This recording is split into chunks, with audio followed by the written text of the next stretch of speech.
جانم فدای بوبکر. بسم اللہ الرحمن الرحیم. رب اشرح لی صدری ویسر لی امری واحلل عقدۃ من لسانی یفقهوا قولی. الصلاۃ والسلام علیک یا سیدی یا رسول اللہ وعلی آلک واصحابک یا سیدی یا حبیب اللہ.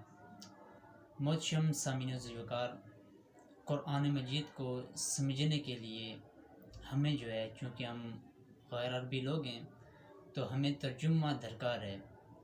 تو اس بنا پر مختلف احباب نے قرآن مجید کا ترجمہ کیا، یہاں تک کہ ہر زبان میں اس کا ترجمہ ملتا ہے. تو برصغیر میں جو مشہور ترجمہ ہے وہ اردو ترجمہ ہے، اردو زبان میں. تو مختلف احباب نے یہ ترجمہ کیا، لیکن کچھ ان میں سکون باقی ہے.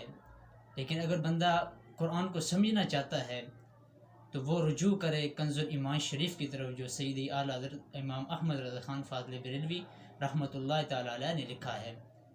آپ نے اس میں بہترین اسالیب کو اختیار کیا اور انتہائی محتاط انداز میں جو ترجمہ قرآن مجید کیا ہے، جبکہ باقی دیگر مترجمین نے ترجمے میں کئی سکم اختیار کیے اور کہیں پر انہوں نے لفظی اور اسی طرح جو ہے لغوی ترجمہ کیا اور کہیں اس طرح گرامر کے لحاظ سے ترجمہ کیا، جس وجہ سے بہت بڑی خرابی نظر آ رہی ہے. تو اس لحاظ سے میں آپ احباب کے سامنے ایک آیت مبارکہ پیش کرتا ہوں، پھر اس کا ترجمہ اور پھر دیگر تراجم کا آپس میں تقابل میں پیش کرتا ہوں. 16واں پارہ ہے، سورۃ طٰہٰ ہے، آیت نمبر 121 ہے. اللہ تعالیٰ ارشاد فرماتے ہیں وَعَصَىٰ آدَمُ رَبَّهُ فَغَوَىٰ. اب یہاں پر کوئی قرآن مجید کو سمجھنا چاہتا ہے یا شان انبیاء کو سمجھنا چاہتا ہے، تو جب وہ دیگر مترجمین کی طرف نظر کرے گا تو وہ وہاں سے کیا اخذ کرے گا. تو آپ خود ہی دیکھیے کہ کتنے غلط ترجمے جو ہے نا لوگوں نے کیے ہیں. ایک ترجمہ کہتا ہے اور حکم ٹالا آدم نے اپنے رب کا پھر راہ سے بہکا. تو محترم سامعین، یہاں پر دیکھیں کہ حکم ٹالنے کا ترجمہ کیا گیا اور رب سے پھر جو ہے بہکا، یہ لفظ یہاں پر استعمال کیے گئے. آگے ایک بندہ ہے وہ کہتا ہے اور آدم نے نافرمانی کی اپنے رب کی پس گمراہ ہوئے. تو یہاں پر دیکھیں کہ آدم علیہ السلام کی طرف گمراہ ہونے کے لفظ کا منسوب کیے گئے. پھر آگے ایک اور بندہ وہ کہتا ہے حکم ٹالا آدم نے اپنے رب کا پھر راہ راست سے بہکا.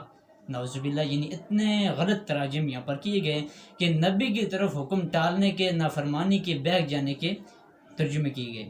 پھر آگے آدم سے اپنے رب کا قصور ہو گیا سو غلطی میں پڑ گئے. پھر اس طرح دیگر ترجمے ہیں. تو یہاں پر جب بندہ ترجمہ پڑھے گا دیگر لوگوں کا، مترجمین کا، تو وہ یہاں سے کس طرح شان انبیاء کا اس کو پتہ چلے گا کہ نبی کی طرف جب بیک جانے، نافرمانی کے، حکم کو ٹالنے کے جب الفاظ استعمال کیے جائیں گے تو اس کو شان انبیاء کا کس طرح پتہ چلے گا. اب جب اس مقام پر اعلیٰ حضرت رحمۃ اللہ تعالیٰ علیہ پہنچتے ہیں تو آپ نے کیا ہی محتاط انداز کے ساتھ ترجمہ کیا. آپ بھی دیکھیں اور کتنی شان انبیاء کا کتنا خاص خیال رکھا. آپ فرماتے ہیں، ترجمہ کرتے ہیں آدم سے اپنے رب کے حکم میں لغزش واقع ہوئی، جو مطلب چاہا تھا اس کی راہ نہ پائی. اب خود ہی اندازہ لگائیے اس ترجمے کا اور دیگر جو تراجم میں نے آپ کے سامنے پیش کیے اس میں کتنا زمین و آسمان کا فرق ہے. کہ وہاں ان ترجموں میں نبی کی طرف گناہ کی، نافرمانی کی، حکم ٹالنے کی اور یہاں تک کہ گمراہ ہونے کی نسبت کی گئی ہے ترجمے میں. تو یہاں پر اعلیٰ حضرت فرماتے ہیں جو مطلب چاہا تھا وہ مطلب نہ پایا، وہ راہ نہ پائی. تو یہاں پر ہی اعلیٰ حضرت رحمۃ اللہ تعالیٰ علیہ نے ترجمہ کیا. جو دیگر مفسرین کرام جس طرح روح المعانی ہے، روح البیان ہے، اس طرح صاحب مظری نے جس طرح ترجمہ کیا، جو اس کی آیت کی تشریح کی ہے، وہی اعلیٰ حضرت رحمۃ اللہ تعالیٰ علیہ نے اس کا ترجمہ کیا، جس سے یہ بندے کو سمجھ آتا ہے کہ اگر ہم نے قرآن مجید کو سمجھنا ہے یا ہم قرآن مجید کو سمجھنا چاہتے ہیں یا ان کی منشا کے اوپر عمل کرنا چاہتے ہیں تو ہمیں کنز الایمان شریف کی طرف رجوع کرنا چاہیے. باقی جو تراجم ہوئے ہیں ان میں کئی اعتبار سے جو غلطی ہے، ان کو شان انبیاء کا بالکل انہوں نے لحاظ نہ رکھا. جس بندے نے ترجمے کے اندر بھی شان انبیاء کا خاص خیال رکھا ہے وہ ترجمہ کنز الایمان شریف ہے. وما توفیقی الا باللہ.